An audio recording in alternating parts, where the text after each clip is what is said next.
Hey, good morning. I'm showing 0700. We'll get started with today's operational briefing for the Dixie incident for July 27th, 2021. If everybody can grab their seats, figure out where they're going to be for the briefing. Please silence your cell phones, turn down your radios, keep all side conversations outside of the briefing area so everybody gets a good briefing. My name is Chris Kerr, the Plan Section Chief for IMT1. We'll get started with the incident situation update. Good morning, Josh Campbell, Night Ops for Team 1. Yesterday was a successful day. I mean, we did get rain on the incident, slowed things down a bit, but we're still consuming where we're doing our firing operation, and that's important to button this all up. Division Alpha continue to work up to 70. They're working way interior, or as far as interior, I mean way up Highway 70. They're kind of even in the east side there a little bit, helping those guys out, just trying to figure out what we got going up Highway 70 and what we need to button that up. Division Bravo, still pretty cold. They continue to patrol and mop that up. The same with Charlie. And then moving into Division Echo. Echo is where we want to fire in there, but the lines aren't totally to what we want them to be. So they're still working on that. And I'm anticipating either tonight or tomorrow being able to fire that piece. Division Foxtrot, same thing. Off the, let's see, from the division break there in Gulf and Foxtrot, we're trying to bring fire down the line, coming down into Cherry Hill, and from Cherry Hill back towards the division break. Division Ida, still in there trying to work that piece of ground right there, getting some depth on their firing, working across Humboldt in Juliet and Lima, trying to get some depth on what they've already fired and continuing that. It was slow going, so they're going in there in the evening with the PSD machine, trying to get as much depth as they can. Working into Division Mike. Have a little spot down here in Division Mike, right down below Butts Valley Reservoir. Kind of squirted out on them yesterday. Not too worried about it. They're going to go in there and evaluate this morning and see what we can do to make that go away. And then to the east-west break out there, trying to figure out where they can come down, working with Division November to see where they can tie that in the report. We're moving on to the incident objectives, starting with the management objectives. Utilize the risk management process to identify and mitigate hazards to protect firefighters and the public. Emphasize strategies and tactics that have the highest probability of success and the least exposure to firefighters and the public. Develop strategies to protect life, property, communities, businesses, and infrastructure. Employ tactics that fulfill these strategies while being mindful of the necessity for contingency and emergency plans. Ensure strategies account for incident priorities, applying resources to those with the highest consequences first. Follow COVID-19 CDC and local, state, federal guidance to limit the virus spread within the incident and the surrounding communities near the fire area. Provide timely and continuous incident information to affected partners, cooperators, California Team 2, as well as the public, and maintain fiscal accountability, keeping costs commensurate with values at risk. Control objectives. Keep the fire north of the fire perimeter and Highway 162 and the junction of Highway 70. Keep the fire south of Highway 36 and Highway 89. Keep the fire east of Highway 32. And keep the fire west of Genesee Road and Grizzly Ridge to Highway 70. Fire weather. Good morning, Julia Ruthford with Fire Weather. So as you can see today, we've had some clouds move in overnight. There's been some light showers out of those, off and on. Not much as far as precipitation amounts, just little sprinkles. So it's not had a huge impact on relative humidities. Some of them, especially up on the ridges, are starting off the morning pretty dry. As we go through the day, this band of clouds is moving in from the southeast, so we'll see it overhead through around midday, early afternoon. But we still have another couple hours where there's some more of those little embedded showers that are going to move overhead. With the dry air mass below, as they rain down into that, is evaporation, and it kind of is coming down to the ground as virga. So don't expect much precipitation, but there is the potential to get some gusty outflow winds out of those showers. They're weak enough, shouldn't be too strong, but they could be erratic and fairly sudden as they move through. So be aware of that through the morning. As we get to early afternoon, when we get to the backside of this band, we'll see more sunshine over the area for a brief period. That'll let cumulus clouds start building up over the mountains because you build-ups by mid to late afternoon, and then there's a thunderstorm potential, isolated thunderstorms possible this afternoon and evening. Those should stay primarily east of the fire, but just a heads up that they may be out there, and also a concern for outflow if they do end up getting closer. For general winds today, we're looking in branch 1 and 5 out of the southwest. Branch 7 is going to be more west-northwest, as will 9 and 10. Kind of normal breezy levels, so peaks could see some gusts in the 15 to 20 mile an hour range, and relative humidities mid to upper teens. Have a good shift. Fire behavior. Good morning, fire behavior, John Cook. So good news, a little cooler and drier this morning and cloudy, but like she just said, that's going to change, and change has been the big thing that's driven a lot of what we've seen. It's going to clear later on, and the wind direction is going to change from, like she said, northwest to some of those areas seeing a northeast kind of direction with downslope winds where we don't want to see it. And also this evening on those ridges, if you look at that forecast, you got that dry air up top, so that's going to definitely change. So this day is going to go from this overcast dreary to possibly active in the afternoon again, so make sure you're really understanding that. We saw what the fire wanted to do yesterday with a little bit of sun and a little bit of clearing, it poked up. I don't see why that can't happen this afternoon as well, because as that stuff changes again, it's gonna get active again. The fuels are so dry, the fuels are in such a drought condition that a little bit of tweak is what's going to make that change, and as soon as that happens, that's what you have to be ready for. There's a little bit of rain, it had no effect. We haven't moved the needle on the dryness at all, really. A lot of areas to finish burning inside that has to get wrapped up. Pay attention mostly to that change in RH, and so I'll leave you with watch out 15, winds increase and change direction. I mean, that's what I want you to take home this today. Thank you. Operational work assignments.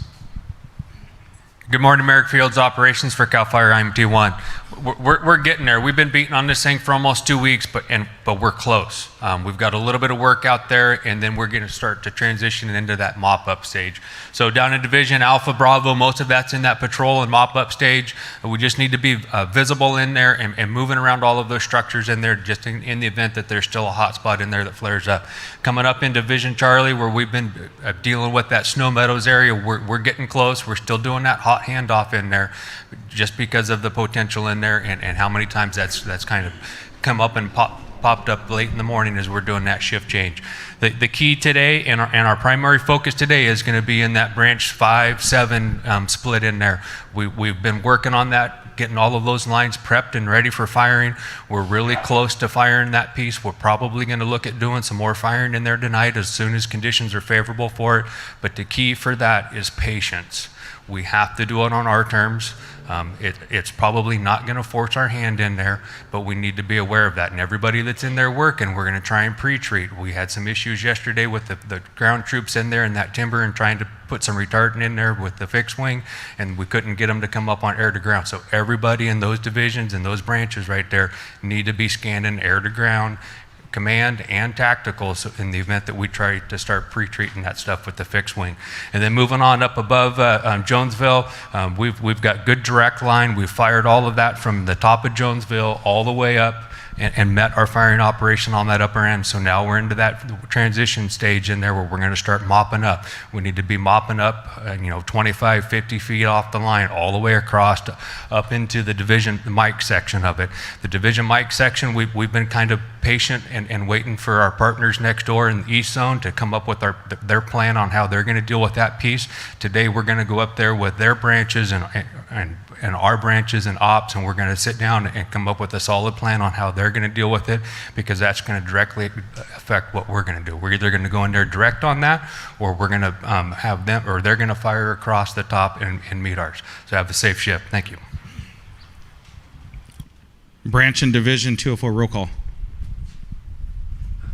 Good morning, BJ Corey, Resource Unit Leader with Team 1. This will be the branch and division roll call for the West Zone. Branches and divisions, as you hear your name, please stand, face the crowd so everybody can see and hear you. This goes for the folks streaming in from the Westwood camp as well. And we will get started with Branch 1. Farrell? Here. Division Alpha, Height? Here. Highway 89 Group, Maine? Here. Fire Suppression Repair, Derby? Here. And McDaniel? Silver Dollar Staging, Riley? Here. Rodriguez Trainee. Branch 5, Costa? Yes. Bravo Charlie, Jones? Here. Division Echo, Pindell? Here. Branch 7, Norman? Here. Division Foxtrot, Edson? Here. Division Golf, White? Here. Branch 9, Jerry. Vision India, Thornton. And Covert Trainee. Vision Juliet, Swope. And McCarroll Trainee. Branch 10, Stornetta. Division Lima, Hale. And Simmons Trainee. Division Mike, Aragon. Lake Almanor Group, Highsaw. Contingency Branch, Baez. West Contingency, Wright. Here. North Contingency, Hanson. And Eaton Trainee. Northeast Contingency, Troll. Thank you, everybody, and have a safe shift. Air operations. Good morning, everyone. Thomas Smith, Deputy Air Ops, Team 1. I want to keep reviewing two things. First thing, UAS or drone operations. The only UAS or drone operations approved on this incident are approved through the AOBD, and that needs to go through. If you see anything else, identify and notify. Second, air-to-ground frequencies. We have air-to-ground and air-to-ground TAC and air-to-ground command. You guys need to be monitoring those. Air-to-ground command, division and up will be utilizing that for information gathering and working with those resources. Once that rotor wing is passed off to a single ground resource, you guys will be working on air-to-ground tactical. So yesterday with that, we delayed a lot of retardant application because the lines weren't getting cleared because that wasn't getting monitored. In addition to that, a bucket was pickled by one of the helicopters, so not only is it a concern about water or retardant dropping, if they have to do an evasive maneuver and jettison that load, you could possibly have a 2,000-gallon bucket full of water or retardant coming down at you. So with that, to support today's plan, fixed wing, we have early up air attack and tankers. Rotor wing, we have 16 type 1s, 6 type 2s, 7 type 3s available for you guys. And we're still running the Deer mobile retardant plant out of Deer Valley for both ground application and aerial application retardant. With that, have a safe day. Communications. Tom Webb, Communications Unit Leader. Today is a clone day, so if you didn't get cloned, you haven't been by the comm unit this morning, come and see us. They made some changes to the east zone, added a couple command frequencies in there, so make sure that you have the communications for both zones. Like I said, that 89 corridor crews especially, we're going over there and assisting those guys. We need to have their commands and tacticals in our radio, so come and get a clone this morning if you haven't. Staying on the assigned frequencies, the 205s for both zones are what's assigned to the incident. So those are the frequencies that are allowed in the fire area. You need to stay on those frequencies. You can't use your TAC nets from home or your crew nets or things like that. We had some interference issues yesterday with some other local government agencies in the area getting into their system and causing disruptions. We will be coming out and trying to find you. We have the equipment to figure those units out and come and track you. You will get fined by the FCC for being on those other frequencies. It's very expensive. Stay on our approved frequencies. If you need any assistance, come and see us in the comm unit. Medical. Good morning, Josh Daly Medical. Please turn to page 37 in your IAP. We'll go over the line resources. The line medics will be covering Echo through Mike, all the divisions around the top of the north, and they'll meet in your division breakouts. Ambulances, they will be at drop points 50, 101, 102, and 105. Please be aware of the closest ground ambulance should we not have the air to support us. REMS team, REMS 4 will be in Foxtrot. REMS 1 will be in Lima. For 0 Delta Foxtrot, day BLS hoist, 822 will be your 24-hour ALS hoist. Box 6, the line emergency. Please continue to follow that chain of command. It's on the left side of box 6, all the way through the division, and then the right side would be your 9 line or your Dutch Creek protocol. We need all that information to get you treatment and transport to get you to the closest hospital. For CalMat and MERT, CalMat, both camps have doctors and they have COVID testing. MERT with a PA is over by the CDC sleeping up at Westwood. Please utilize that as you need. Have a safe shift. Safety. Hey, good morning, everybody. Brad Niven, Safety Officer with Incident Management Team 1. We're coming up on 3 weeks of the Dixie incident being a thing in our lives. Let's work to avoid that complacency that can develop out there when we've been assigned to an incident this long. With that, please ensure everyone's wearing the proper PPE for the task that they are completing. Lastly, communications. We've talked about it several times already, but we are coming up and you need to report a line emergency. Have figured out what your primary, your alternate, your contingency, and your emergency communications channels are going to be to report that incident so we can get the resources out there to you to help support you. Thank you. Have a safe shift. Logistics. Good morning, Jesse Morris Logistics. If you're new to camp, please turn to page 40. This is our service and support schedule for Chico and Westwood camps. On page 42 is the CAL FIRE 101 form. This form is used for items that you may have left on the line or have been damaged. You'll need a division group soup signature to get those out of supply. On page 43 is our vehicle repair checklist. This information is needed prior to calling communications for ground supports assistance. On page 52 and 53 in your IEP, you'll find our facility map with all your logistical needs for Chico and Westwood camps. And as a reminder, if you are in branch 9 and 10, North and the Northeast contingency, Almanor group, you'll be supported out of Westwood camp. Have a safe shift. Thank you. Information. Good morning. My name is Chris Bruno, Public Information Officer Trainee for Incident Management Team 1. If you turn to page 45 in your IEP, I have some updated stats for you. Currently, the Dixie fire is at 208,206 acres, 23% containment, and we have 5,105 personnel assigned to the incident. Lost and found's been set up at our PIO trailers, the front and this main one here. And if you've taken any photos or video throughout your shift, we'd appreciate if you bring them to the PIO shop for vetting as well as possibly be used on our CAL FIRE social media sites.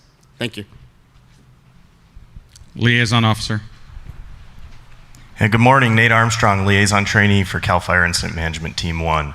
Our law enforcement staff is happy to report today that there are no new evacuation orders or warnings after yesterday's shift. We do have a complete listing of the current evac orders and warnings available for you on page 51 of your IAP. We'll continue to list those for the duration of the incident. And our next cooperators meeting will be right here at 10 a.m. Thank you and have a safe shift. Okay, just as a reminder, if you're here as a trainee, we do have our training specialist set up. If you want to get credit for this assignment, make sure you check in with them in the check-in area. Agency Administrator. Good morning, everybody. Scott Tangenberg, Agency Administrator for the Forest Service. While the vast majority of this fire has burned on Forest Service land, both on the Plumas and Lassen National Forest, you all have come to help out not just protecting those resources, but more importantly, those communities that are threatened, the property that associated with them, and the lives of the people that depend on all of us to continue to do a coordinated and safe job to keep this from getting any bigger and to be able to protect more and more life and property. Thank you very much for coming to us from all corners of the state, local, federal, state, and private resources. Your help is immensely appreciated. Thanks. Final comments from the Unified Incident Commander.